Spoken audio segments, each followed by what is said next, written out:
የእናንተ አምላክ ስንት ነው? አንድ ነው። አንድ አምላክ። አንድ አምላክ ነው። ሁለት ሶስት ምናምን ያለው ነው። አንድ አምላክ አንድ አምላክ ነው። ሁለት ሶስት ምናምን አይደለም። እሺ በምን ታረጋግጥልኛለህ እሱ አንድ ብቻ እንደሆነ አምላካችሁ? ለነብዩ ሰለላሁ ዐለይሂ ወሰለም አምላካችን አላህ በመልእክቱ ያው አምላክ መልእክቱን ሲያስተላልፍ ያው መልእክት ይናገራልና ቁርአን ላይ 112ኛው እንትን ላይ በል ብሎ ንገራቸው ምናምን ብሎ ሲናገር አምላካችን አላህ ምን አለ? እርሱ አላህ አንድ ነው አለና ተናገር። አንድ ነው እሱ አለ። አንድ ነው አለ። አንድ ነው አለ። እሺ መፍጠር የስንት የአምላክነት ባህሪ ነው? መፍጠር የአምላክነት ባህሪ ነው። መፍጠር ካለምንም ወደ ምንም ማምጣት የአምላክነት ባህሪ ነው። እዚህ ሱራ 23 ላይ ቁጥር 12 ላይ በእርግጥም ሰውን ከነጠረ ጭቃ ፈጠር ነው ይላል። ታውቃለህ ይሄንን ክፍል? እዚህ ጋር ምንድነው እንትን ነገር እዚህ ጋር ምን እንትን ያለ እዚህ ጋር ፈጠር ነው ይላል። ፈጠር ነው ማለት ፕሉራል ነው አይደል? ሲንጉላር አያሳይም፣ ብዛትን ያሳያል። ፈጠር ነው ማለት እኔ ወይ አንድ ሁለት ወይ አጠገብ ያለ ሌላ ሰው ወይንም ደግሞ ብዙዎች ሆነ ከሁለት በላይ የሆነ ነገር ያሳያል። ፈጠር ነው ይላል። መፍጠር ደግሞ በእናንተ አውድ ከሆነ የአምላክ አንድ ባህሪው ነው። የአምላክ አንድ ባህሪ ነው የመፍጠር ማለት ነው። መሐመድ መፍጠር አይችሉም፣ ሌላ ነቢያቶችም መፍጠር አይችሉም አይደለ? ስለዚህ ከጭቃ ፈጠር ነው ሲል መፍጠር የአምላክ ከሆነ ለመፍጠር አላህን የተሳተፉት ማን ነው? ነቢያት ናቸው የተሳተፉት ሲፈጥር ያገዙት? ወይንም ደግሞ ይሄን ብቻ ለመግለጽ ሞክርና ግለጽልኝ፣ ይሄን ፈጠር ነው የሚለውን ማለት ነው። ሁለት ነገር አለ። ልክ በእስልምና በአረብኛ ብቻ ሳይሆን በሴማዊ ቋንቋዎች ራሱ ያው ስለ እስልምና ስለጠየቀኝ እስልምና ላይ ብቻ ቆሜ ልንገር እንጂ ሴማዊ ቋንቋዎች ላይ ሂብሩ ላይ ምናምን የመሳሰሉ ሌሎችም ነገሮች ላይ ፕሉራሊቲ የሚባለው ነገር ፕሉራሊቲ የሚባለው ይሄ ብዛነት ጽሁፎች የሚባሉ ነገሮች ለምሳሌ የፕሉራሊቲ መስለ ለምሳሌ ብዙ ቁጥር የሚያሳዩ ቃላቶች ነሰሰሪ ሁል ጊዜም ለብዛነትን ለማሳየት ብቻ እየተቆራረጠ እኔ ያልሰማ አንተ አልሰማሁም። በጣም ተቆራርጧል። አሁን ተመልሻለሁ። ተቆራርጧል። አሁን አሪፍ ነው መሰለኝ። እና የመጀመሪያው አንተ ያነፍ ነው። እሺ መጀመሪያ ፖይንት ማወቅ ያለብህ ነገር አሁን ለምሳሌ ኢና አንዘልናሁ ቁርአንን አረብኛ ለአለኩም ታቂሉን ሲል አምላካችን አላህ ቁርአንን ሲያወርድ በአረብኛ ነው፣ ሴማዊ ቋንቋ ነው። በሴማዊ ቋንቋ በዕብራይስጥ ለምሳሌ አለ። እነዚህ የመሳሰሉ ቋንቋዎች ሴማዊ ቋንቋ ናቸው እና እነዚህ ላይ አረብኛ ላይ ብቻ ሳይሆን ሌሎቹም ቋንቋዎች ላይ ፕሉራሊቲ ብዝሃነት ቃል ስታገኝ ምንም እንዳትደነግጥ፣ ሁሌም ብዝሃነትን ሊያሳይ ብቻ አይገባም። ይሄ ሆነርን ለማሳየት ማጀስቲን ለማሳየት የሚገባበት ሁኔታ አለ። ለምሳሌ ዘጸአት 7:1 የምትወስድ ከዛ ወደዚህ ላምጣህ ብዬ ነው። እሺ ከይቅርታ ጋር እዛ ትመልስ መጽሐፍ ቅዱስ እንዳትለኝ፣ ለመጽሐፍ ቅዱስ ገባ አይደለም ቋንቋ ብቻ ነው። ለምሳሌ ዘጸአት 7:1 ላይ በሙሴ ላይ እኔ አምላክ አድርጌያለሁ፣ እግዚአብሔር ሙሴን እኔ በሙሴ ላይ በፈርዖን ላይ አምላክ አድርጌያለሁ ብሎ ሲናገር ለምሳሌ የተጠቀመው ቃል ኤሎሂም ነው የሚለው። ኤሎሂም አድርጌያለሁ። ኤሎሂም እንደምታውቀው ብዙ ቁጥር ነው። የኤሎሃ እንትን አንድ አምላክ ማለት ነው። ኤሎሂም አማልክት ማለት ነው። ሙሴን እኔ አማልክት አድርጌያለሁ ሲል ሙሴ አንድ ፐርሰን ነው፣ ግን ብዝሃነትን ተጠቅሞ ያስቀምጣል። እነ ዳጎንም ብትወስድ የመሳሰሉ ሌሎችንም ናሙና ሊሰጥ ይችላል።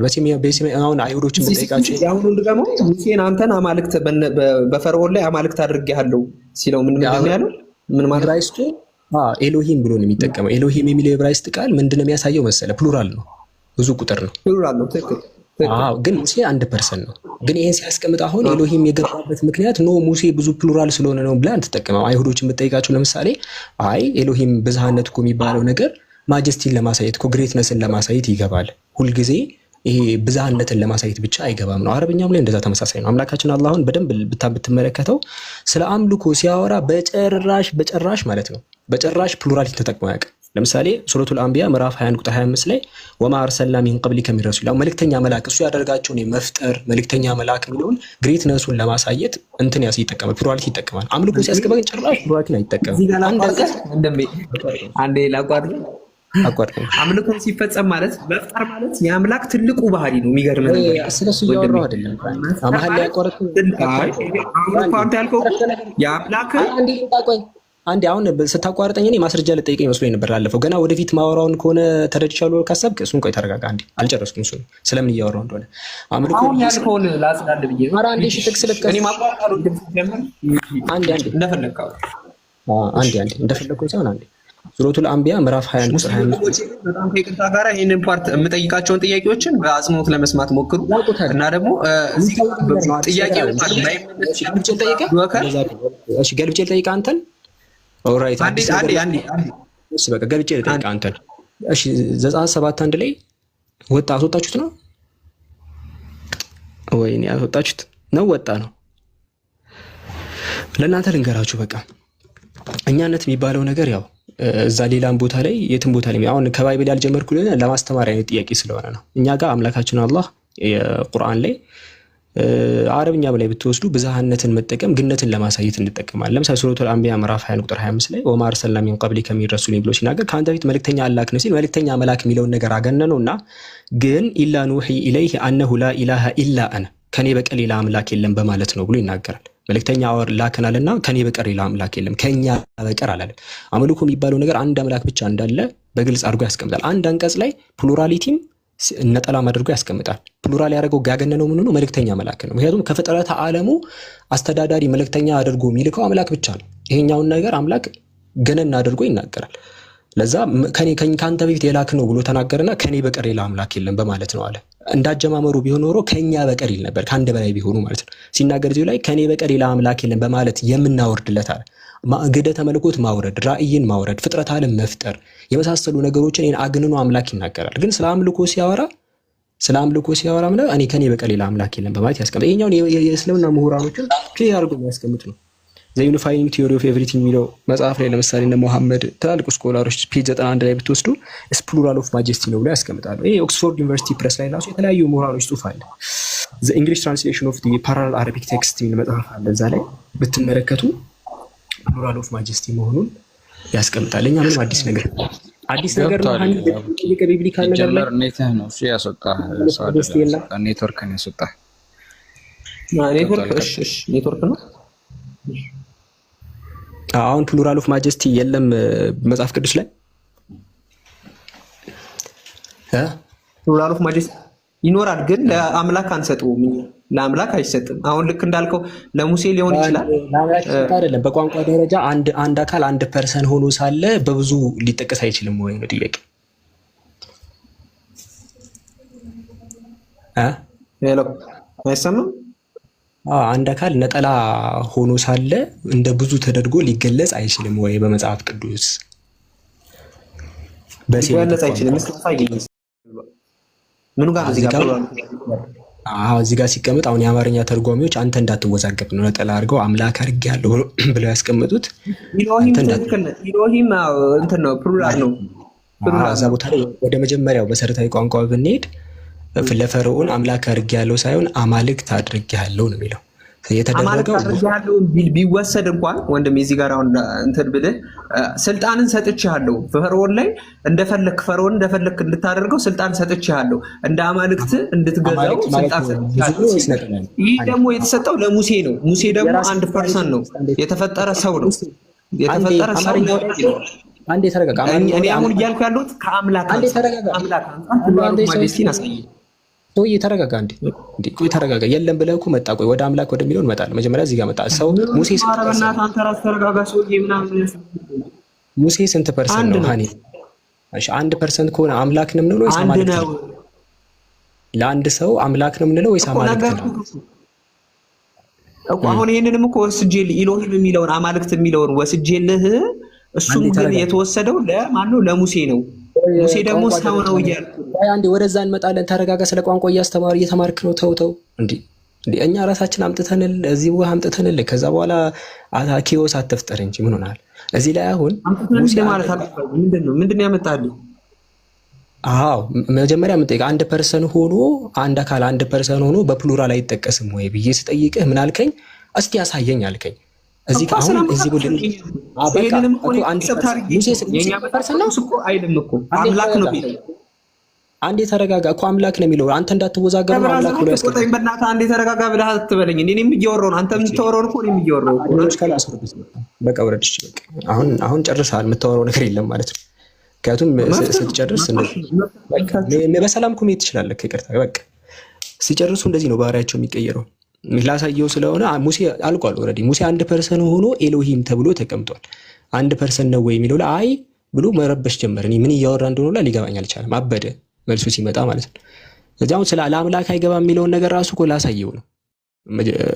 ግን ኬዎስ መፍጠሩ አስፈላጊ አይደለም። ከምሁራኖቹ ማቅረብ እንችላለን ካላችሁ ከቋንቋ ምሁራኖች ያንተን መረዳት አልፈልግም እስቲ የዕብራይስጥ ቋንቋ ምሁራን ጥቀስ ካልከኝ አንተን እስኪያስመልስህ ድረስ ጠቅስልሃለሁ። እስኪያስመልሳችሁ ድረስ ማለት በቃን እስክትሉ ድረስ ከመጽሐፍ ቅዱስም ሄድ ይችላል። አንድ ጥያቄ ነው የጠየቁት። ለአንድ ፐርሰን ሆኖ አንድ ፐርሰን ሆኖ ሊጠራ ይችላል ወይ? አማርኛው ላይ ካያችሁት አምላክ ብለው በነጠላ ነው ያስቀምጡት። ምክንያቱም ቋንቋውን የማያውቁ ሰዎች ስለሚኖሩ ምናልባት ሙሴ 2 3 4 5 እንዳይመስላቸው ደግሞ ሙሴ 4 ነው ብለው ደግሞ ስላሴ ውስጥ እንዳይከቱት ከዛ አንፃር ነው አምላክ ብለው አሳጥረው ያስቀምጡት።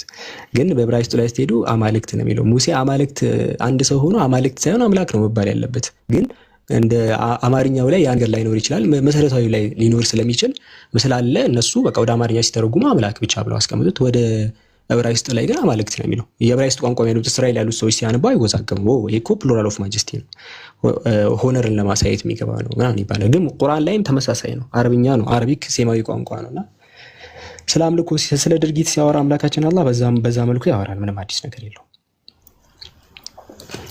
አሁን ስላሴ ኢየሱስን ለማካተት ነው ብላችሁ እንዳታስቡ። እኛ ላይ ያለው ነገር ሱረቱል በቀራ ምዕራፍ 2 ቁጥር 87 ላይ ለምሳሌ ወአቴና ዒሳ ብነ መርየም አልበይናት አለ። አምላካችን አላህ ለመርየም ልጅ ዒሳ ግልጽ የሆነ ተአምራትን ሰጠ ነው አለ። ስለዚህ ኢየሱስን ሳያካተቱላ አምላክ ራሱን ፕሉራል አድርጎ ሲናገር አምላካችን አላህ ብዜት አድርጎ ግነትን ስለሚያሳይ አሁን እነሱ አኛነት ሲል አብ ወልድ መንፈስ ቅዱስን አካቶ ከጭንቅላታችሁ ይውጣ አትሞክሩትላ ማለት ነው። ለኢየሱስ ራሱ ተአምራትና ድንቆች ሰጠውት ሲል አምላካችን አላህ ፕሉራል አድርጎ ነው የተጠቀመው። እዚህ ጋር ግን ማጀስቲ ስለሆነ ማለት ነው። ሌላ አዲስ ነገር የለውም። ወአየድናሁ ቢሩሂል ቁዱስ ብሎ በቅዱሱ መንፈስም አበረታ ነው ሲል ስቲል አላህ ፕሉራል አድርጎ ነው እየተጠቀመ ያለው። ይኸው የተለያዩ ኡስታዞች አሉ። ይኸው እነ ኡስታዝ አቡበከር ምናምን እስቲ ሰፋ ያለ ማብራሪያ ይሰጡበታል። ሰላም አለይኩም ወራህመቱላሂ ወበረካቱ። ልጁ ቢረጋጋና እንትን ቢል ጥሩ ነበረ። ቢቀጥል ማለት ነው። መረጋጋት ብቻ ነው የከበደው ከምር።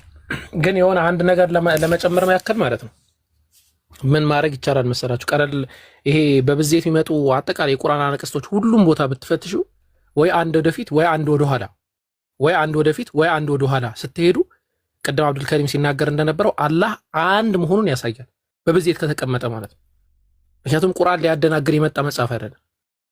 አላህ በብዜት እኛ ብሎ ከተናገረ ወይ ከዛ አንቀጽ አንድ ወደፊት ወይ ከዛ አንቀጽ አንድ ወደኋላ አንድ መሆኑን ይናገራል። ወይ በማሰሪያ ግሱን ነጠላ ያደርገዋል ወይ ደግሞ አላህ እኔ አንድ ነኝ ብሎ ይናገራል። የመሳሰለው ነገር ማለት የትኛውንም የቁርአን አንቀጽ ቼክ አድርጉት። እኔ እቀጣለሁ ካሌለ የትኛውም የቁርአን አንቀጽ አላህ በግነት ከተናገረ አንድ ወደፊት ወይ አንድ ወደኋላ አጠቃላይ ወይ አውዱ ላይ አላህ አንድ መሆኑን ይናገራል። ከዛ በኋላ ነው በዚህ የሚያስቀምጠው። ቅድም እንደውም ምሳሌ አድርጎ እያስቀመጠለት ስለነበረ ማለት ነው። ረጅም ሰዓት ነው የቆየኸው። እኔ ቅድም ነው እንግዲህ ሰራት ሰግጄ እስክመጣ ምን ስል ምናምን ድረስ አለ ረጅም ሰዓት። ስለዚህ ያን ሰዓት ፈጅተህ እንደዚህ ተርኪ በንኪ በሆነ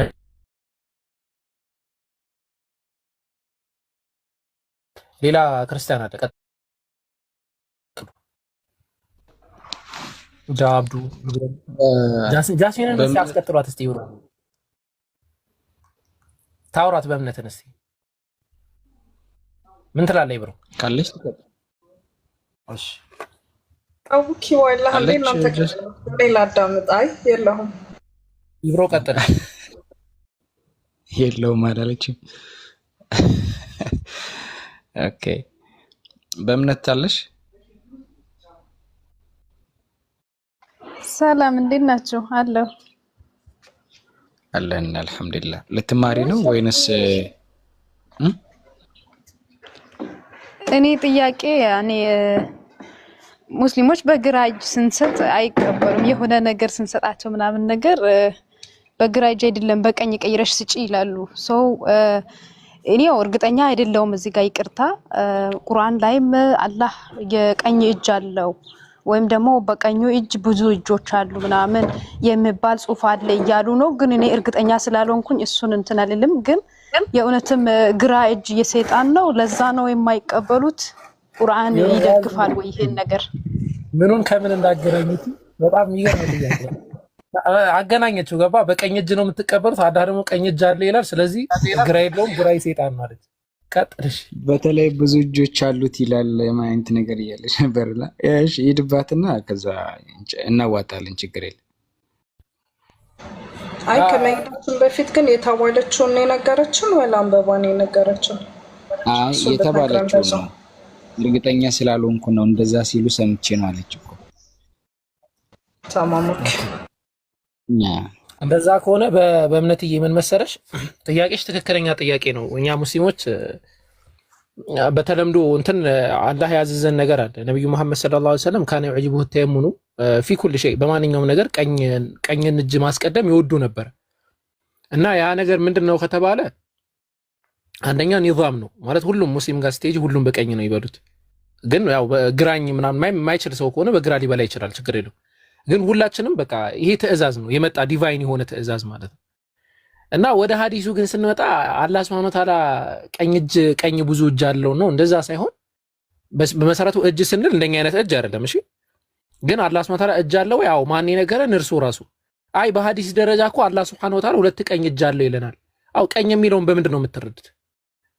ለምሳሌ አበበ ያወከር ቀኝ እጅ ነው ቢባል ሪሊ በቀኝ በኩል አበበ ያወከር እጁ ነው ብላችሁ ነው የምትረዱት? ወይ ደግሞ የቀኝ እጁ መጠሪያ አበበ ነው ብላችሁ ነው የምትረዱት?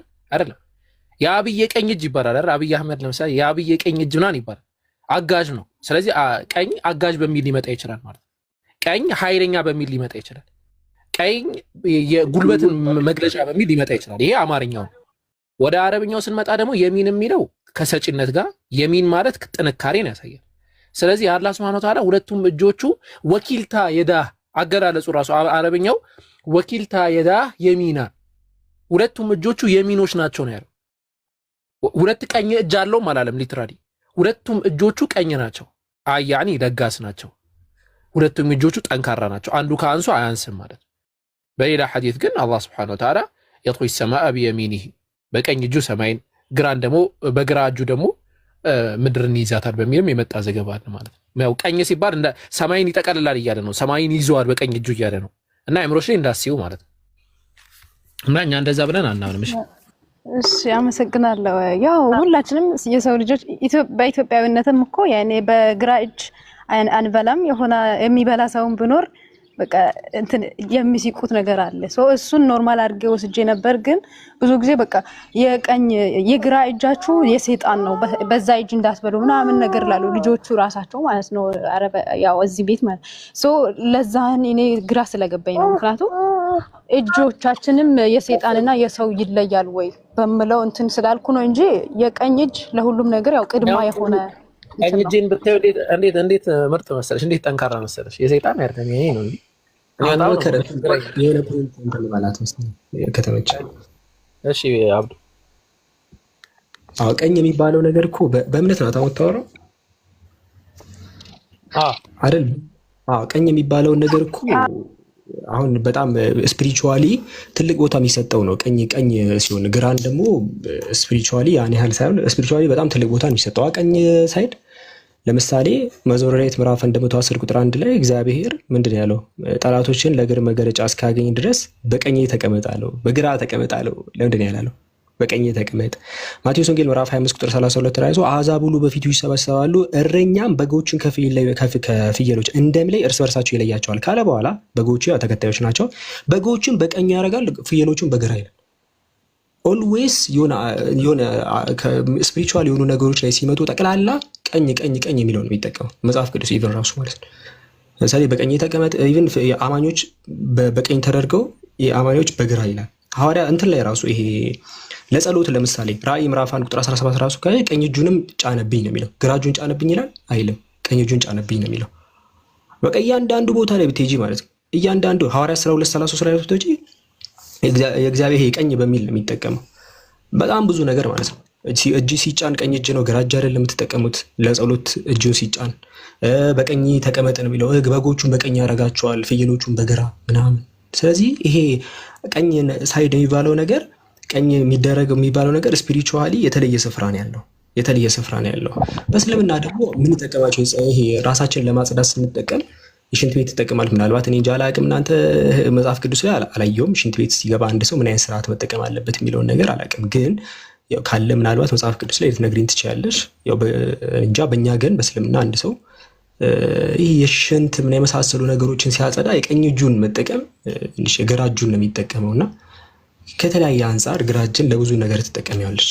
ለራስን ለማጽዳት ትጠቀሚያለሽ፣ ለቆሻሻ ለምናምን ትጠቀሚያለሽ። ግራ እጅን መቼስ ሁለት እጅሽን እንደዛ ትጠቀሚ ማለት ምግብ ለመመገብ ደግሞ ቀኝ ትጠቀሚያለሽ። ለተለያዩ ስፒሪቹዋሊ ቀኝ የሚባለው ነገር ለመልካም ነገሮች እንጠቀማቸዋለን። ቅድም የጠቀስኩት የመጽሐፍ ቅዱስ ክፍሎች በዚሁ ያዝያቸው። በቀኝ እንጂ በግራ አይልም። እንዳለ በቀኝ ተቀመጣለው፣ ቀኝ እጁን ጫነብኝ፣ በጎቼን በቀኝ ያደርጋሉ፣ ፍየሎቹን በግራ ምናምን እንደዚህ ነው። ቀኝ የሚባለው ነገር የተለየ ቦታ ነው ያለውና ከዚህ አንጻር ሰፋ አድርገሽ ብትረጂው እልሻለሁ።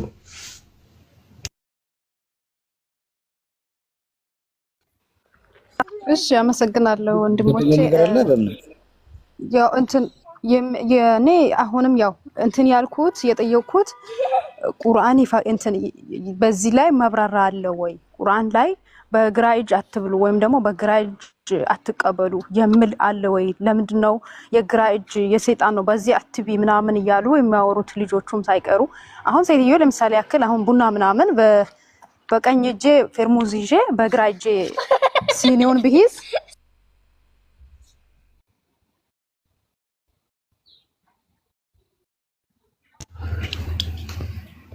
ደገመችው ጥያቄው። ይሄን ሁሉ አለፍልፈን እንምላችሁ። አይ እንትን ነው ሰዎቿ እሷ አጠገብ ያሉ ሰዎች እንደዚህ ይላሉ። አማኞችን በቀኝ አድርጓቸው የአማኞችን በግራ እየተባለ በቀኝ ተቀመጥ እንደዚህ ለጸሎት ሁላ ቀኝ እጅ ተጠቀም ነው እንጂ ምናምን የሚለው ስለ ጸሎት እያወራው እቃ ስለመቀበል እንዴት እቃ በግራ እንቀባበልም እንዴት ግራ ወይ ታሪክ እባካችሁ እንትን በሉ አስፉት እንትናቸው። እኔ ስለ ጸሎት አሁን ከጸሎትና ከእንትን የትኛው ነው? አሁን ይሄ ገና እኮ ሳናወራው ራሱ እንዲሁ ነው ብለን ብንነሳ እንኳን ለጸሎት ላይ እኮ ግራ እጅ አይደለም ቀኝ እጅ ነው። ቀኝ እጁን ጫንብኝ አትፍራ ምናምን እያለ ኢየሱስ ሁላ ቀኝ እጁ ነው የሚጠቀመው። መልካም ነገሮችን ለማሳየት እንደዛ ነው ምናምን እያለን ይሄ በጣም ኮንሰርን ካረጋቸው እንዴት ከምን አንጻር ነው ሊገባኝ አልቻለም። ኤኒዌይስ ግን ስትመጣ ትጠይቅ፣ እኛ ራሳችንን መልስ ከገባቸው ገባትም ገልባቸው አልገባቸው።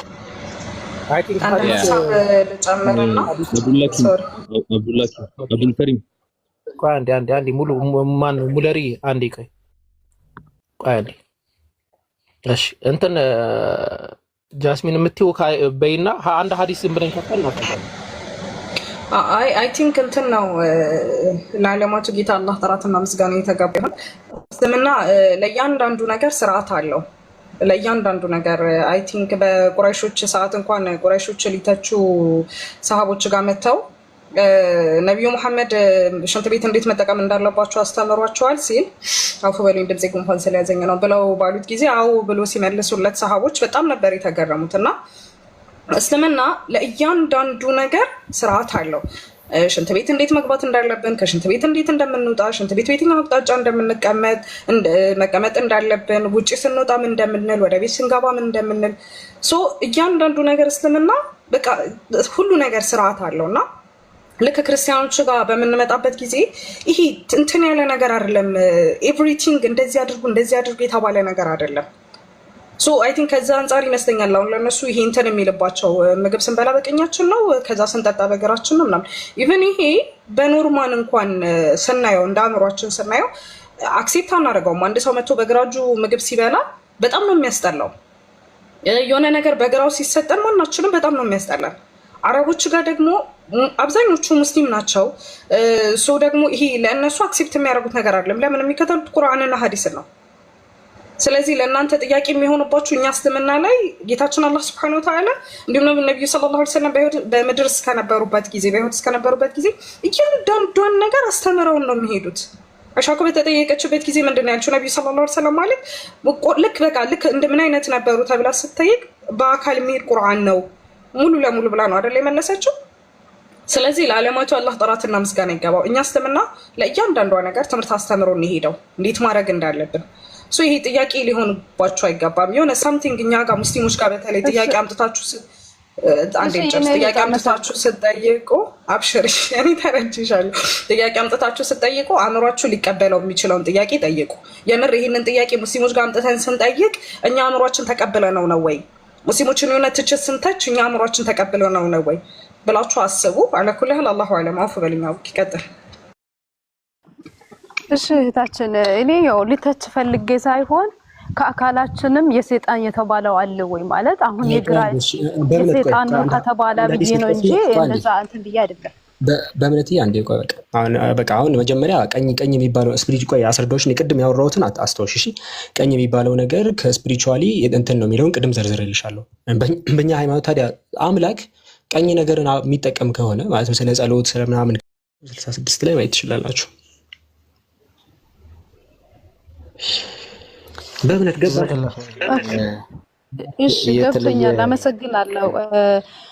ሌላው ደግሞ ቅድም ያልኩትን አሁን እኔ ሄጄ አንብቤ ስላላየው ምናልባት ያው እናንተ ጋር ቁርአን ስላለ ታውቁ ይሆናል። ፈጣሪ አላህ ወይም ሁለት እጅ የለውም፣ ያኔ አንድ እጅ ነው፣ በግራ ያኔ በቀኝ ብቻ ነው ያለው፣ የግራ እጅ የለውም የሚባለው ነገር ውሸት ነው። ቆይ እሺ ቆይ ወደዛ ከመሄድም እኮ ከአንዴ ብሮ በእምነትዬ ቆይ አምላክ እንዴት ነው ምንድን ነው? አሁን ይኸውላችሁ መጀመሪያ ክርስቲያኖች ወገኖቻችን የምታዳምጡን ካላችሁ መጀመሪያ አምላክ ማን ነው የሚለው ነገር ማን ነው አምላክ የሚለው ነገር ይቀድማል። ለምሳሌ አምላክ እንደዚህ ነው የት ነው ያለው? ሰው ቀጥታ ይመጡና አምላክ የት ነው ያለው? ቀጥታ ይመጡና አምላክ ታይቷል ምን አይነት ነው ምንድን ነው ምናምን ውስጥ ይገባሉ ቀጥታ ማለት ነው። መጀመሪያ አምላክ ማን ነው የሚለው ላይ ማወቁ ትልቁ ጥያቄ ነው። ከዛ ብንጀምር የተሻለ ነው። መጀመሪያ አምላክ ራሱ ማን ነው?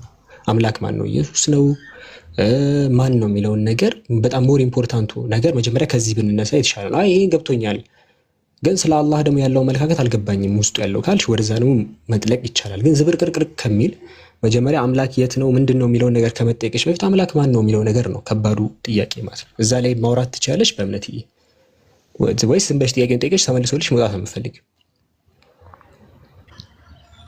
አይ እኔ ያው ስለ አላህ ነው አሁን እዚህ ጋር የጠየቁት። አይ አምላክን ፈጣሪሽን ማወቅ ትፈልጊያለሽ ወይ ብለህ ሌላ የምታስረዳኝ ትክክለኛ ፈጣሪ ካለም ችግር የለውም። በዚሁ አውቄ እንትን መቀበል ፈልጋለሁ ማለት ሊያውቅ ፈልጋለሁ። ግን ምናልባት ቀስ ብሎ በእምነትዬ አምላክ ለምሳሌ አሁን አብዱልከሪም ነኝ። ለምሳሌ አሁን አብዱልከሪም የት ነው የሚለው ጥያቄ የት ነው ያለው አብዱልከሪም የሚለው ጥያቄ አብዱልከሪም ምንድን ነው የሚመስለው ምናምን እንዲህ አይነት ጥያቄዎች እኔን ከማወቅ በኋላ የሚመጡ ጥያቄዎች ናቸው። መጀመሪያ እኔ ራሴ ሰው ነኝ ወይ ምንድን ነኝ? ተቋረጥኩኝ መሰለኝ። ተቋረጥኩ ይሰማል ወይ ኔትወርክ? አሁን በዚህ ሰዓት ኔትወርክ in the middle of my speech። እሺ አራት ተሰማለ።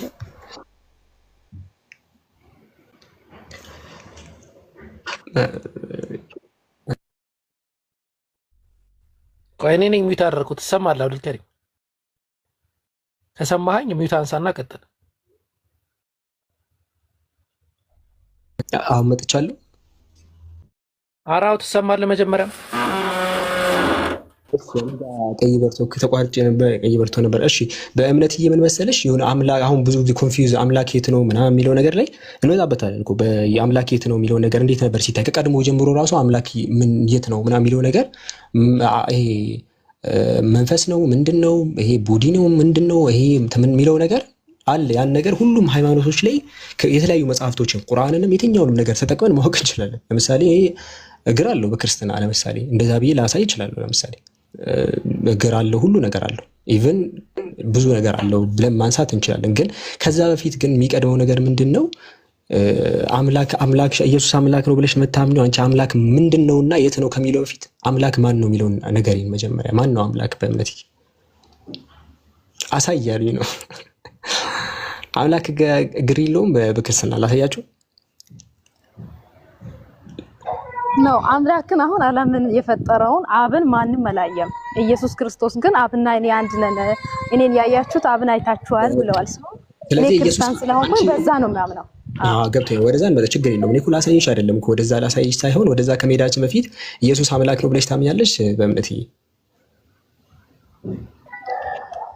ኢየሱስ የእግዚአብሔር ልጅ ያው ጌታ ነው እኮ። ጌታ ሲባል እንደነ ዮሴፍ ልክ ዘፍጥረት 49 ምናምን አንደኛ ጴጥሮስ ላይ ምናምን ነሳራ አብርሃም ጌታ ባለችው ምናምን ሰሌት ነው ወይስ መለኮታዊ ልክ ማርቆስ ወንጌል ምዕራፍ 12 ላይ አንድ ጌታ ነው ያለው በሚለው ሴንስ ነው? አንድ ጌታ ነው መለኮታዊ አንዱ ጌታ ነው ኢየሱስ ነው ብለሽ ምታምኚ ነው? የኢየሱስ ክርስቶስ አባት የሆነው ዓለማትን የፈጠረው እግዚአብሔር ኢየሱስ ፍጡር ነው። ባጭሩ ኢየሱስ ፍጡር ነው። ኢየሱስ ፍጹም ሰው ነው እኮ። ፍጡር ነው ልክ እንደኔ በቃ የተፈጠረ ነው። ያው ከኛ የሚለየው እሱ በቃል ነው የተፈጠረው፣ በወንድ ፍቃድ ሳይሆን በቃል ነው። አፈጣጠሩ አይወስነው በቃ ብቻ ግን አምላክ ከፈጠራቸው ፍጥረታት መካከል አንዱ ነው።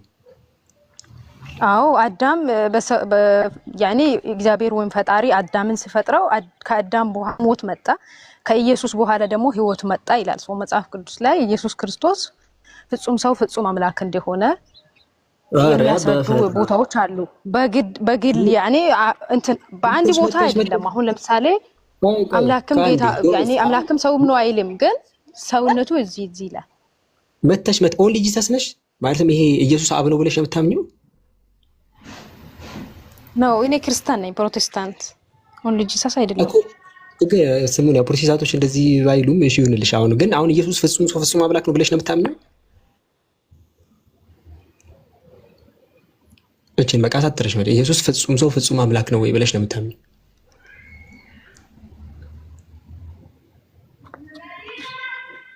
አው አብ ለወልድ ስልጣን እንደሰጠ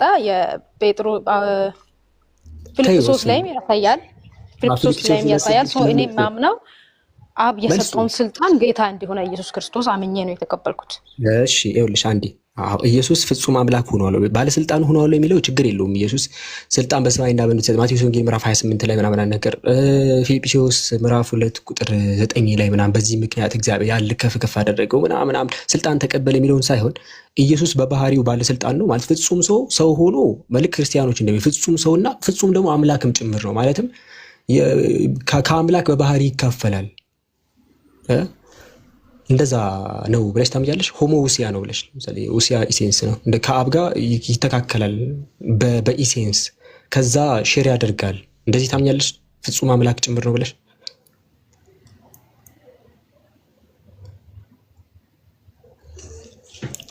ኮንፊውዝ አታርጊኝ። ይመስለኛል አብዱ ልጅቷ ገና ተማሪ ናት እና ከኛም እየተማረች ይመስለኛል። ምናልባት መዝሙር ክርስቲያን ክርስቲያን ኦርቶዶክስ ነኝ። ኦርቶዶክስ ነው። እንዴት ዋላችሁ? አለን አልሐምዱሊላህ። ጥያቄ ልጠይቅ ነበር የገባሁት። እየጠየቀን ነበር እኛ። አይ እኔም ተማሪ ነኝ። በእርግጥ ግን ማውቀው ከሆነ ችግር የለውም መልሳለሁ። ማውቀው ከሆነ ችግር የለውም። ኦኬ በቃ እንደዛ ከሆነ በጣም ትንሽ ጥያቄ ልጠይቅ። በጣም ሲምፕል ማለት እንደው ዝም ብሎ ላላፊ ላግዳም የምትሆን ጥያቄ። ነብይ በክርስትና ወይም በኦርቶዶክስ ከማን ነው የሚጀምረው? ነብይ ይቻላል ገና አላቅም ካለ አብዱ ቆይ እሺ ቀጥ አይጠይቅ አብሽር። የመጀመሪያውን ነብይ ነው የጠይቀኝ? አዎ ነብይ ከማን ነው የሚጀምረው? እኔ እሱን እርግጠኛ አይደለሁም። ብዙ ነቢያቶች እንዳለው አውቃለሁ። የመጀመሪያው ነብይ ማን እንደሆነ እርግጠኛ አይደለሁም። አዳም ግን አይደለም። አዳም እንዳለ ነው አውቃለሁ። የአዳም ልጆች ውስጥ ነብይ እንደነበሩ አታውቅም? ሁላችንም እኮ የአዳም ልጆች ነን እኮ። ነብይ እኮ ነው ያልከው። አንተ ነብይ አይደለም ነብይ ነው ያልከው። አዎ አይ ከአዳም ልጆች ይቅርታ ቢዚ ሆኜ ነው የወጣሁት። ጠይቀኸኝ ነበር? አይ በእምነት አንቺ ተማሪሽ ቆይ ይጨርሱ ይጨርሱ ነው ችግር የለም። እሺ ምንድን ኢብራሂም ምንድን ነው ጥያቄው? አይ ከመጀመሪያ የአዳም ልጆች ወይም የአዳም ዝርያ ውስጥ እናንተ አሁን ለምሳሌ ነብይ በክርስትና የሚጀምረው ከማን ጀምሮ ነው? ነብይ የሚባለውን ነገር የሚለውን ነገር ለማወቅ ፈልጌ ነበር። ከማን እንደሚጀምር አላውቅም አልክ። እኔ ደግሞ ያው ከአዳም ልጆች ውስጥ ነቢያቶች እንደነበሩ ልነግርህ ነበር። በቃ ኦኬ። አይ በቃ ይሄን እንኳን እኔ አላውቅም። ነገር ግን ያው ይሄን አላውቅም። ልክ ነህ። የመጀመሪያው ነብይ ማን እንደሆነ አላውቅም። ነገራችንና እንደ ክርስትና አስተምህሮት አዳም ራሱ ነብይ ነው። ኦን ዘ ማዘር ኦፍ ጋድ የሚለው መጽሐፍ ላይ ቸርች ፋዘርስ አዳም ነብይ እንደሆነ ተናግሯል። ቸርች ፋዘርስ ያምናል አለ አዳም ነብይ እንደሆነ። ሶሪ እንደ አይ ችግር የለውም። ኧረ እንደዚህ አይነት መዋጮ እኮ መሀል ጣልቃ መግባት አይደለም፣ ሌላ ሲሆን ነው። ኦኬ አይ በቃ እንትን እናድርግ።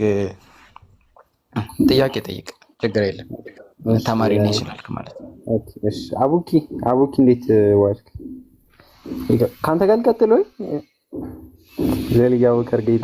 አብሽር፣ ችግር የለም። የፈለከው አንተ እስልምና ለብቻ ጥያቄ አንሳ። የእስልምና ጥያቄ ነው። የኔ ጥያቄ ስለ ኢሳ ነበረ። ይቅርታ ጣልቃ ገባው። አትግባ፣ ጠብቅ አንድ ጊዜ። እሺ ቀጥል መዝሙር። እሺ የኔ ጥያቄ ስለ ኢሳ ነበረ። አሁን በክርስትናና በእስልምናው ኢሳ በክርስትናው ደግሞ ኢየሱስ አለ እና በእኛ ጋር ጌታ ነው፣ በእናንተ ጋር ደግሞ ነብይ ነው። ነገር ግን ሁለታችን ምን ብለን እናምናለን? የፈጣሪ ቃል ነው ብለን እናምናለን። ልክ ነኝ አይደል ኢብራሂም? የፈጣሪ ቃል ነው። አዎ ኢሳ ማን ነው የፈጣሪ ቃል? ኢሳ አይ የፈጣሪ ቃል ነው ብለን እኛ እናምን። ኢየሱስ የፈጣሪ ቃል ነው ብለን አናምንም እኛ። ምን ብላችሁ ነው? እሺ ተህስቲም ከሆነ በቃሉ የተፈጠረ ነው ብለን ነው የምናምነው። በይሁን ቃል እንደፈጠረው ነው እናምናለን። እሺ እንትን የሚለው የሚከፍት ሰው ካለ እስኪ ክፈቱት። እስኪ አቡኪ እኮ ያልኩት ከዚህ በፊት ከአቡኪ ጋር ይሄን ርዕስ ጀምረ ነው በሌላ ጊዜ በሰፊው ታስረዳኛለህ ብዬው ስለተለያየ ነው። እንትን የሚለው ከፈት እስኪ ኢብራሂም። ችግር የለም ቀጥሉ ከፈለክ ከአቡኪ ጋርም ችግር የለም። ግን አቡኪ አለ አቡኪ የሚሆነ እኔም አንድ አይነት እምነታችን ምንድነው በደንብ እንትን እንዲህ ልክ የጀመራችሁትን ሀሳብ ስለምታውቁ ችግር የለም ማውራት ትችላላችሁ። የደረስንበት ሀሳብ ምንድን ነው? እኛ ኢየሱስ ክርስቶስ የአላህ ቃል ነው ብላችሁ ታምናላችሁ ወይስ አታምኑም የሚለው ነው። እኛ አናምንም የሚል ነገር ነው ያነሳ ነው። አይ በቁርአን ላይ አላህ ሱብሓነሁ ወተዓላ ይሁን ቃሉ ነው ተብሎ ተቀምጧል። በሐዲስ ላይ ደግሞ ሊትራሊ አንተ ከላሙላህ አንተ የአላህ ንግግር ነህ ከሊመቱላህ ብለው አስቀምጠውታል የሚል ሐዲስ አለ። አዎ ትክክለኛ ዘገባ ማለት ነው። ስለዚህ ከዛ አንፃር እንትሮች የቂያማ ቀን ሰዎች መጥተው አንተ የአላህ ቃል ነህ ይሉታል። ስለዚህ ኢየሱስ ክርስቶስ የአላህ ቃል ነው የሚል እንትን ነው የተነሳ የነበረው እና እየበላው ነበር። በዚህ ዙሪያ መቀጠል የምፈልጉ ከሆነ ብቀጥሉ ደስ ይለኛል። ችግር የለም በላ ችግር የለም። እንደ አልኩ ማስወጣቸው ኢብራሂም እኔ ያነሳቸውን አይደለም። አንደኛው ሐዲስ ላይ እንደዛ የሚል ነገር አለ። ሐዲሱ ላይ እንደዛ የሚል ነገር አለ። በቂያማ ቀን ሰዎች ተሰብስበው ነቢያቶቹ እንዳለ ሲሄዱ ሁሉም አረኔ እንደዚህ አድርጊያለሁ ወደ ቀጣዩ ሂዱ፣ እንደዚህ አድርጊያለሁ ወደ ቀጣዩ ሂዱ እያሉ ይሄዱና መዝሙር ስለ መልቂያማ ነው የምታወራኝ? መዝሙር ይሰማል። የሚሰማ ከሆነ እሺ፣ ከጠየቀውም ጥያቄ ከተናገርከውም ተነስተን ዲስከስ ማድረግ ይቻላል። እሺ መዝሙር ገና ስትነሳ ምን ብለህ ተነሳ? ገና ስትነሳ ያው ባለፈው ደስ ይለኝ ነበር፣ ግን አነጋገር ትንሽ አልተመቸኝ። እንዴት ካልከኝ እናንተ እኛ ጋር ጌታ ነው እናንተ ጋር ደግሞ ነብይ ነው አይነት ነገር ብለህ ተነሳ። እናንተ ጋር ነብይ አይደለም እንዴ መዝሙር? ወይስ ዝም ብሎ እንዳጋጣሚ ያልከው ነገር ነው? እንለፈው እንዲሁ አይ እኛ ጋር ጌታ ነው፣ እኛ ጋር ጌታ ነው፣ እኛ ጋር ጌታ ነው። እንግዲህ እሺ በቃ አሁን እዚህ ጋር ከዚህ መጀመሪያ እኔ ያው እንዳጋጣሚ ያነሳሁት ምናልባት ያፎ ለምታም ሊሆን ይችላል ላይሆንም ይችላል ብዬ ነበር የጠየቁት። ዛዙኑ ዘቦ ዋና ልጅታችን እሱ አይደለም ወንድሜ ለሚለው ነው። ማን ነው ሙለር? ኢየሱስ ነብይ ነው፣ በክርስትና ነብይ ነው አይደለ እኮ እንለፈው። ነብይ ነው ብላችሁ ካላችሁ አይ ለዩና ከፈለክ ማለት ነው። አልተሰቀለም ነው እናንተ ብላችሁ የምታምኑት። እኮ አንዴ ቆይ እሱ ሲነሳ እሱ ከመሰቀሉ በፊት ጠብቅ አንድ ጊዜ እኔና ሙለር እኔ እናንተ እናወራለን። መዝሙርና አብዱ ይጨርሱ። ሙለር ሊያርመው ይችላል። ችግር ነው። ሙለር ራሱ አብዱልካሪም አይደለም እያዳመጥኳችሁ እኮ ነው። ልዩነታችን ምንድን ነው አለ። አንተ ማንና ሲጀመር እያዳመጥኳችሁ ነው። ከላይ ሱፐርቫይዝ እያደረኩ ነው አትበል። አንተ ኢየሱስ ነብይ ነው ብለህ ታምናለህ? አንተም ካላመንክ እኮ አንተ ጋር ሁለታችሁም መቀጠል እንችላለን። ኢየሱስ ነብይ ነው ብላችሁ አታምኑም? ሁለታችሁ ነው ቀላል ነው ማለት እንደ ነብይም ነብይ ነው። በቃ እንደ ነብይ ነው ወይስ ነብይ ነው? ነብይም ነው ጌታም ነው። በቃ መዝሙር ሰምተሃል? ነብይ ነው አለ። ኦልሬዲ ያው ሳልጠቅስ እሺ፣ ንገረው ለሙለር ለመዝሙር ንገረው አንዴ። ተማም አብዱልካሪም እኔ እሱን እኮ የጠቀስኩት ጥያቄ ላስከትል ነው፣ ልዩነታችንን ለመናገር ነው። ጌታ ነው ብላችሁ ታምናለህ? አደራደር ከባድ ነው። አንተ ስትነሳ እኛ ጋር የኢየሱስ እኛ ጋር ጌታ ነው፣ እናንተ ጋር ደግሞ ነብይ ነው። እኛ ጋር እናንተ ጌታ ነው። አልተሳሳትኩም እኮ ነብይ ነው። ኧረ ና ተሳስተሃል። ሰው ዘዳግም 18 መዝሙር ልዩነታችን ይኸውልህ፣ ለመዝሙር አልተሰቀለም ብለው ነው የሚያምኑት እነሱ። የኛ የክርስትና መሰረት ደግሞ ኢየሱስ ተሰቅሏል ሞቷል የሚለው ነው ትልቁ ልዩነታችን ማለት እንጂ ነብይ ነው ተሰቀለ። ሙለር አንዴ ሙለር ኢየሱስ ነብይ ነው አይደለ? ወይ ላስረዳው ወይ ማይክ አትክፈት። ማይክ ከፈት ወንድሜ ነው ክርስቲያን ወንድሜ ነው ላስረዳው ካልክ ንገረው። ቀጥታ የምታወራው ሌላ ዘባርቀው ነገር ሳይሆን ቀጥታ ነብይ ነው ወይስ አይደለም የሚለው ላይ መሀል ገባለሁ ካልክ አስረዳው። ወይ እኔ ላስረዳው መጽሐፍ ቅዱስ ጠቅሼ። አይ ጊዜ አትፍቹ ቀላል ነገር ነው ካልክ ደግሞ ንገረው። አሳጥረ ማለት ነብይ ማለት ወደፊት ያለውን የሚናገር ነው አይደለ? ወይ ወደፊት ያለው በቃ ኢየሱስ ነብይ ነው ተብሎ አልተቀመጠም መጽሐፍ ቅዱስ ላይ። ነብይ በአገሩ አይከበርም ብሎ ለራሱ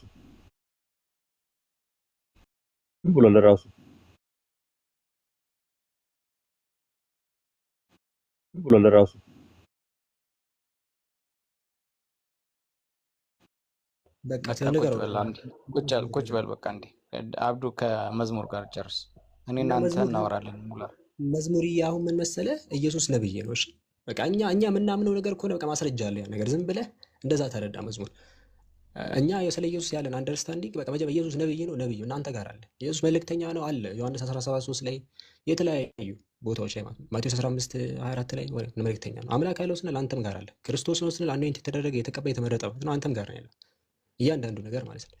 እና አሁን ወደሚያለያየን ፖይንት ደግሞ እንምጣ። የሚያለያየን ፖይንት ነው ጠይቀው ወይ? እሺ በቃ የኔን ጥያቄ ላስረዳ። እኛ ጋር ስንመጣ ፈጣሪ ነው ብለን እናምናለን። ፈጣሪ ነው ብላችሁ ታምናላችሁ እናንተ? መረጃ የለውም። የማመን መብት የተጠበቀ ነው፣ ግን መረጃ የለውም። በቃ እናምናለን። ችግር መረጃውን እኔ የኔን ጥያቄ ልነግርህ እኮ ነው።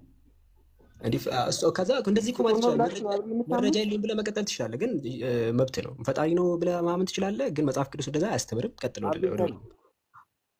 አብዱልካሪም ወይ እኔ እኮ ለምን እንትን እንደምትል አልገባኝም። ጥያቄን እኮ ልቀጥል ነው። እሺ ችግር የለውም። ወደ ጥያቄ ልግባ። እሺ አንዴ ይቅርታችሁ እንትን ይቅርታ ልበልና ላስረዳ።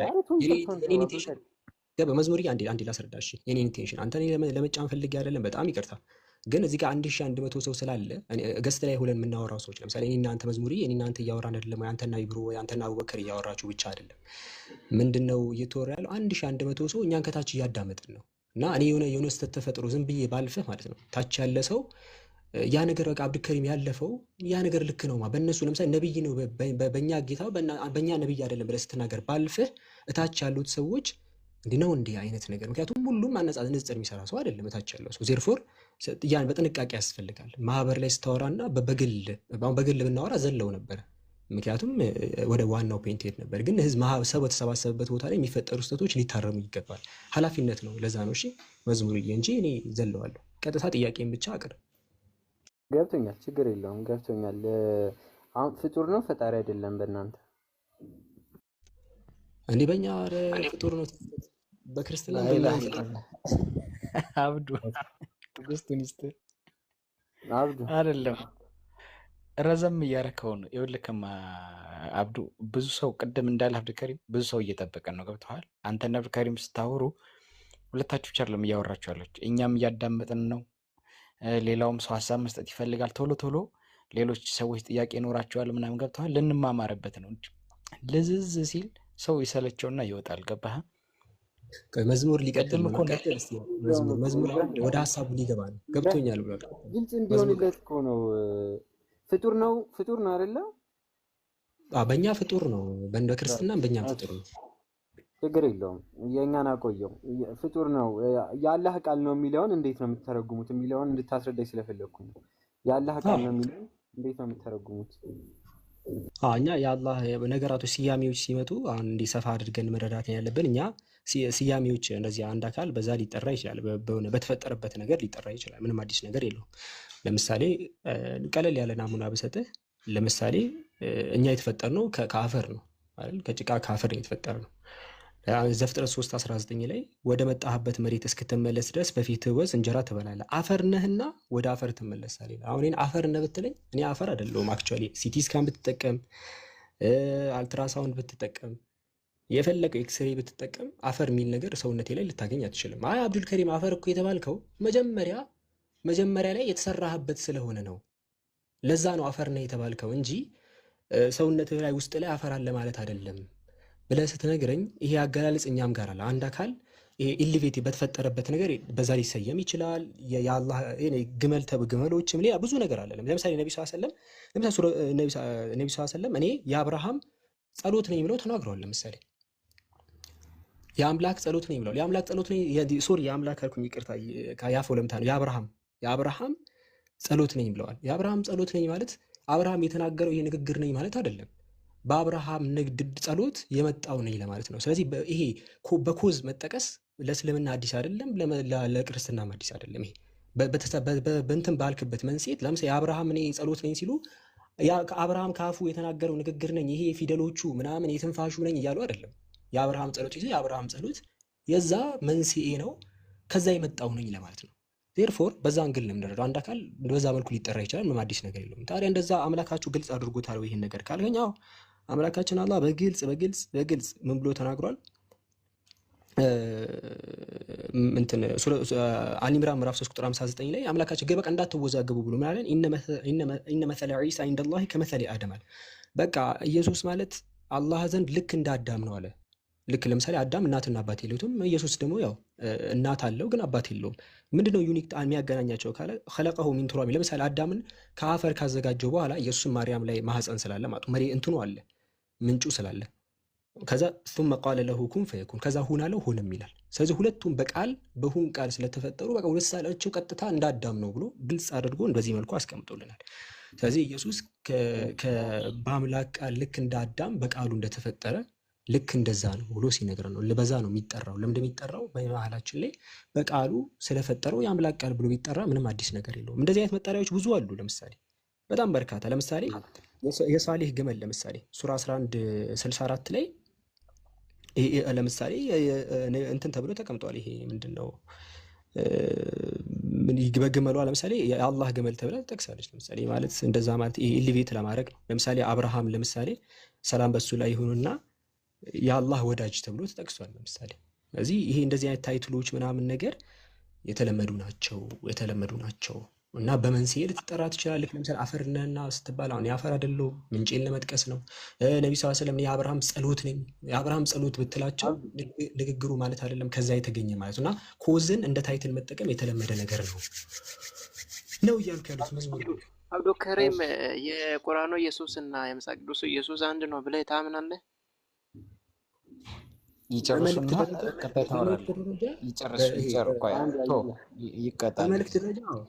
በመልእክት ደረጃ አብዱ ወይ አሁን እኔ ይህን የምጠይቅህ እኮ አሁን ኢሳ ሲፈጥር ተመልክተናል።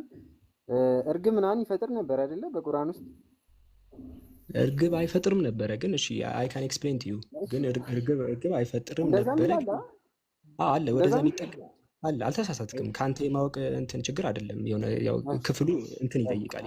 እንትን የሚለውን አሁን እስኪ በቃ ብለን ጥቅሱን እነግርሃለሁ፣ እናወራዋለን። በቃ ብለንማ አናልፍም። አልፈጠረም።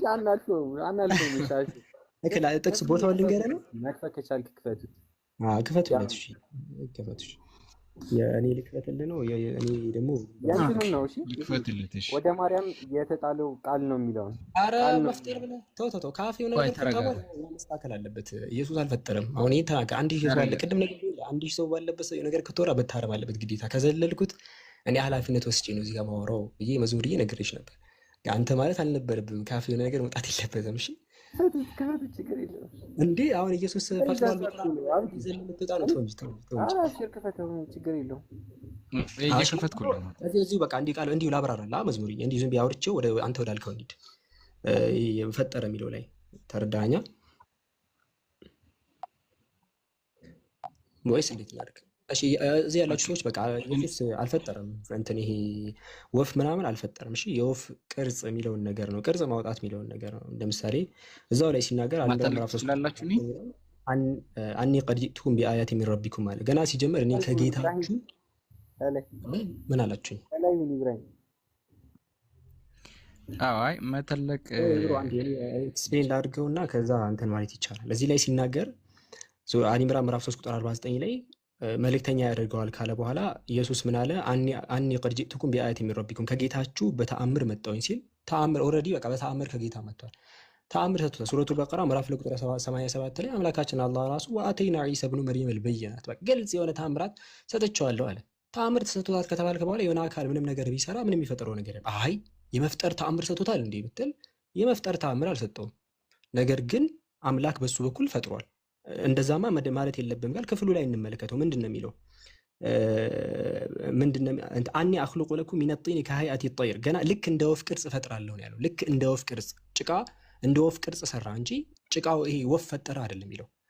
እንዲፈጠረ የሚለው ቃል በአረብኛ መቅረጽ ለሚል ይገባል። በነገራችን ላይ እንትን ላንጉዌጅ ፕሮብሌም ካለ ማለት ለምሳሌ አይሻ በዘገበችው ሐዲስ ላይ ይሄ ቡኻሪ ላይ መጽሐፍ 97 ሐዲስ 182 ላይ ለምሳሌ ስዕል መሳል መፍጠር የሚል ቃል ይጠቀማል አረብኛው ላይ።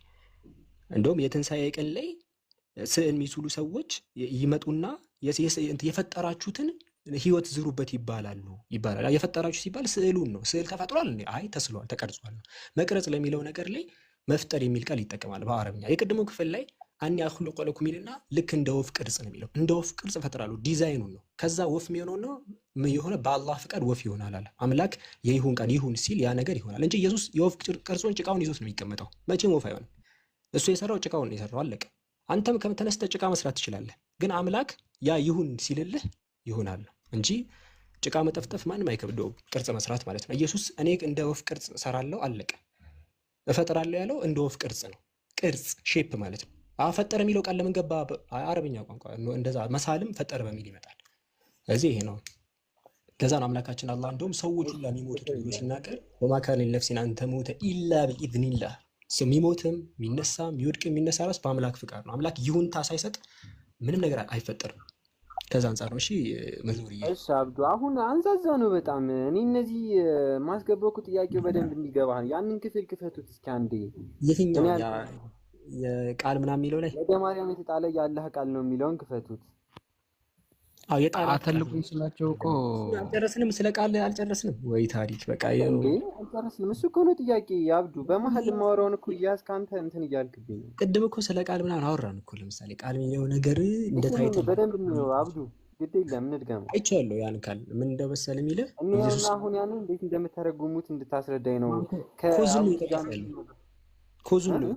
ኮዝን ተጠቅሞ የኤክስፕረስ እያደረገ ነው። ኤክስፕሌን እንትን አገላለጹ ወይ አብዱ እሺ ላምበቦሽ ያ አላህን ፍጡር ነው ብለህ ታምናለህ? ፍጡር አይደለም ያላህ ቃል ወይ ወፍ የወፉን ጨረሰ መጀመሪያ አብዱ የወፉን ጨረሰ አይደለም ጥያቄ የወፉ አይደለም ጥያቄ አለ ባርቆበት ነው የወፉን ያስገባው። እሺ ቀጥል በቃ እሺ ወደዛኛው እንሻገር። እሺ ያኛው እሺ መዝሙሪ የቺኛውን ካወራን በኋላ ሌላ ሰው ድል እንሰጣለን። እሺ ምክንያቱም እኔም ብዙ ሰዓት ይዣለሁ፣ አንተም ክርስቲያን ወንድሞችን ሰዓት ነው ያስከው። ችግር የለውም። ሌላም አይደል ግድ የለም። ሰዓት ካለ ቀጥላለሁ፣ ከሌለ ሌላ ቀን እመጣለሁ። ግድ የለም። እሺ እዚህ ጋር ቀጥል። ያ አህለል ኪታብ ይኸው ላንብብ። ያ አህለል ኪታብ ተግሉ ፊ በሃይማኖታችሁ ወሰን አትለፉ አለ። ገና ሲጀምር ወሰን እንዳታልፉ ክርስቲያኖች ወሰን አልፈዋል እያለ ነው። ስለዚህ ማንኛውም ክርስቲያኖች ብሎ እናንተ የኢየሱስ የአምላክ ቃል ነው ምናምን የሚሉ አካላት ተሳስተዋል እያለ ነው ገና ሲጀምር ማለት ነው። አሁን ተሳስተሃል እያለ እኔን ሊያግዝ ነው የሚገባው ማለት ራሱ በራሱ ስህተት ነው። ወሰን አትለፉ አለ። ወላ ተቁሉ አለላህ ኢላላ በአላህ እውነትን እንጂ አትናገሩ አለ። ኢየሱስ ማለት እኮ አለ ልክ ቅድም እኮ ይሄኛው ነገር እንዳያወዛግብህ ነው። ቅድም አንተ አፈር ነህ ስባል ከምን አንጻር ነው? እኔ ከኮዚ አንጻር ነው ወይ ብዬ ስጠይቅ አልመለስክልኝ። አሁን የራሴ መለስኩት። ያው አፈር ሲባል ከተሰራውበት አንጻር ነው። እዚህም ጋር ኢየሱስ ማለት እኮ ብሎ ከተሰራበት አንጻር እየገለጸው አብዱ ኮዝ ኤክስፕሌሽን ነው። አልቃሃ ሲል ሴት በሴት እንትን ፌሚኒን አድርጎ ነው የሚጠቀመው። ለምሳሌ አብዱ ጥያቄን አግኝተዋል ግን መጀመሪያ ሳብራራ ጥያቄውን አግኝተዋል ነው የምትለኝ። በቃ አብረን ብቻ ሌላ ሰው አብራራ። ግድ የለም በቃ አሁን ይገባሃል በደንብ። አንዴ ስማኝ፣ አንዴ ብቻ ስማኝ። ኢየሱስ አንድ መጀመሪያ ኢየሱስ የአላህ ቃል ነው የቁርአን ላይ አልከ። እኔ ኢየሱስ ብዬ ቅድም ለፈለፍኩኝ ረጅም ሰዓት ነብዩ ሰለላሁ ዐለይሂ ወሰለም እንደ ናሙና አምጥቼ ምናምን የተለያዩ ነገሮችን መጽሐፍ ቅዱስ አብራርቼ ከኢየሱስ ወፍ የሚለውን አውርተን አሁን ደግሞ ድጋሚ ትጠይቀኝ። በቃ ምናልባት የኔ ማስረዳት ችግርም ሊሆን ይችላል ምናምን ገባኝ። የኔ ማስረዳት ችግርም ሊሆን ይችላል፣ የአንተ የመረዳትም ችግር ሊሆን ይችላል። ስለዚህ እዚሁ ላይ ሳንተቻች ወይ ሌላ ሰው ያስረዳ። እኔ ምንም አዲስ መጨመርልን ጥያቄ ራሱ አዲስ ጥያቄ አልጠይቀኝም። እሺ አዲስ ጥያቄ ጠይቀኝ። እዚህ ላይ እኔ እኮ ይሄን ጥያቄ እኮ ያነሳሁት ከአቡኪ ጋር ጀምረ ነው ስለነበር ነው። እንግዲህ አስቸግር እንዴት ነው ነገሩ? እሺ ግድ አንዴ ብቻ ለመጨረሻ ግልጽ ላድርግልህ። አንዴ እሺ ቀጥልኩ። ጥያቄ ንገረኝ። እዚህ ላይ የመጨረሻ ጊዜ ግልጽ ላድርግልህ በደንብ ጥያቄ። እሺ የኔ ጥያቄ ምንድነው? አላህ ኢሳ የአላህ ቃል ነው ይላል እዚህ ጋር። የአላህ ቃል ደግሞ ፍጡር ሊሆን አይችልም እያልኩ ነው። አምላክ ነው ብላችሁ ካመናችሁ የአምላክ ቃል ፍጡር ነው ዘረዘርኩኝ ቅድም። በታይትል ደረጃ እንጂ የአምላክ ቃል ነው በሚል ደረጃ አይደለም ብዬ ተናገርኩኝ ቅድም። አሁን አላዳመጥከኝ።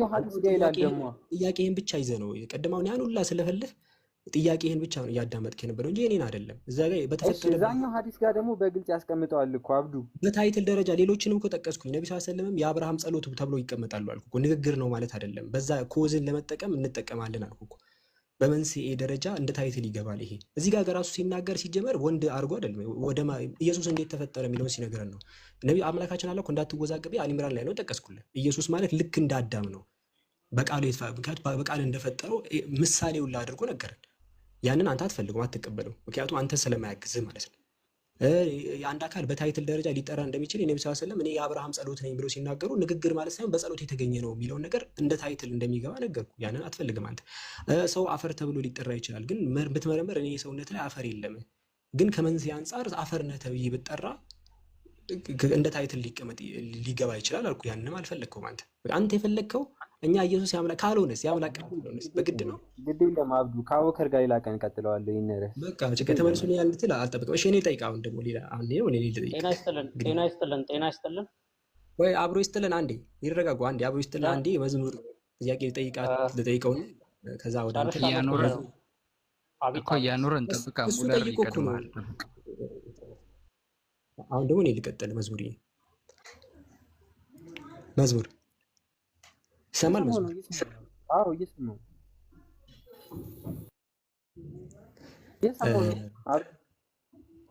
እስቲ አሁን ምን ብዬ ልጠይቅ? ለአላህ ጥያቄ ብዛቱ።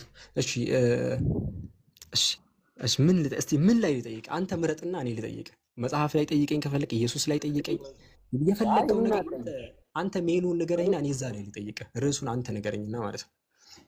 እኔን አትጠይቀኝ ግድ የለ። እኔ ተማሪ ነኝ ብያለሁ እኮ መጀመሪያ። ገባኝ።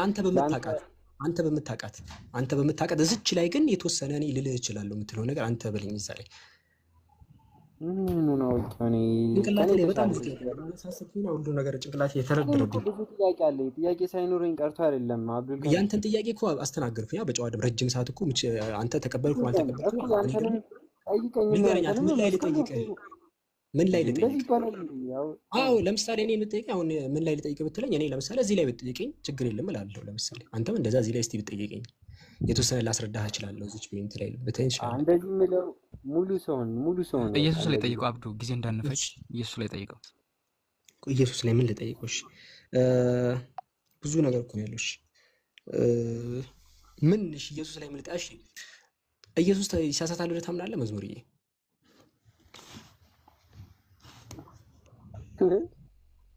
ያ ኢየሱስ አይሳሳትም? ኢየሱስ አይሳሳትም? እንዴት ይሳሳታል? ይሳሳታል ብዬ አላምንም። አይሳሳትም። ፈጣሪ እንዴት ይሳሳታል? እሺ ይሄኛውን ተው። በቃ ይሄን ለፎና። እሺ በቃ ተው። አረ ለአላህ ብላችሁ አስመርጡኝ። ከታች ኮሜንት ላይ የሆነ ነገር አብዱ ሰላም እኔ እንትን ልበል ርዕስ ምረጡ። አሁን ተከታተብኝ። እሺ ምን ላይ ልጥ የኢየሱስ ክርስቶስን ስጋ ማን የፈጠረው ብለህ ጠይቀው። በቃ እሺ ከዛን ጀምርሽ። እሺ ኢየሱስ የአብ ልጅ ነው ወይስ መቼ ነው የአብ ልጅ የሆነው? መዝሙርዬ ቅድም የከፈታችኋት አለች ዮሐንስ 1:1 መሰለኝ ካልተሳሳትኩ። ጥያቄውን ጀነራል ጥያቄ ነው። አሁን በጀነራል በሎጂክ አለ እኮ አሁን እግዚአብሔር ነገረን። በቃ ሎጂክ አሁን ስንነሳ ኢየሱስ የአብ ልጅ የሆነው መቼ ነው? ከማርያም በኋላ ነው ወይስ ከማርያም ሳትፈጠር በፊት ኢየሱስ የአብ ልጅ ነው? ነገርኩህ እኮ የቅድሙ ጋር ይመልሰዋል። የቅድሙን ክፈቱት አንዴ ኢብራሂም እኮ ዮሐንስ 1:1 እኔ ላንብበል። በመጀመሪያ ቃል ነበረ፣ ቃልም በእግዚአብሔር ዘንድ ነበረ። ይህ ማለት እኮ መቼ ነው? መጀመሪያም ነበረ። መጀመሪያ እሺ፣ ኢየሱስ ከአብ ነው የተገኘው አይደለ? የተፈጠረ አይደለም ማለት ነው። ይሄ ከአብ ነው የተወለደው አይደለ? እየተፈጠረ አይደለም እኮ ከአብ ነው አይደል የተወለደው? እኔ የተፈጠረ ነው ቻልኩኝ። ከአብ ነው አይደል የተወለደው? ውልደት የሚባለው ነገር የሚነገረው ለፍጥረት ነው። እሺ ኢየሱስ የአብ ልጅ አይደለም? አብ ወልድን አልወለደውም? ሁላችንም የእግዚአብሔር ልጆች ነን እኮ። አብ ወልድን አልወለደውም? ቃሉ ነው ልጁን እንለዋለን።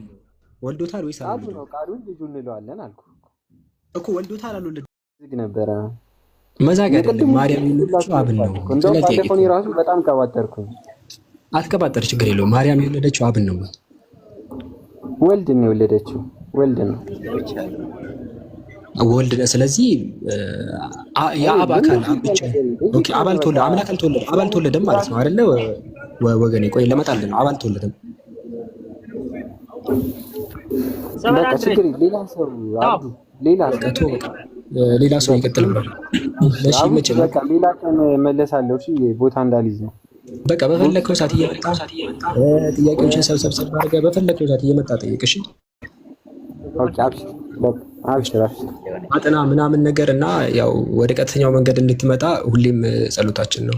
ሁልጊዜም እንድትድን ነው የምንፈልገው። ከመጥፋቱ ሰደው አረ ከመጥፎ ዝጅ አይደለም፣ ችግር የለውም። ጠይቃለሁ። መርሐባ ሙለር ሰላሙን እናመሰግናለን።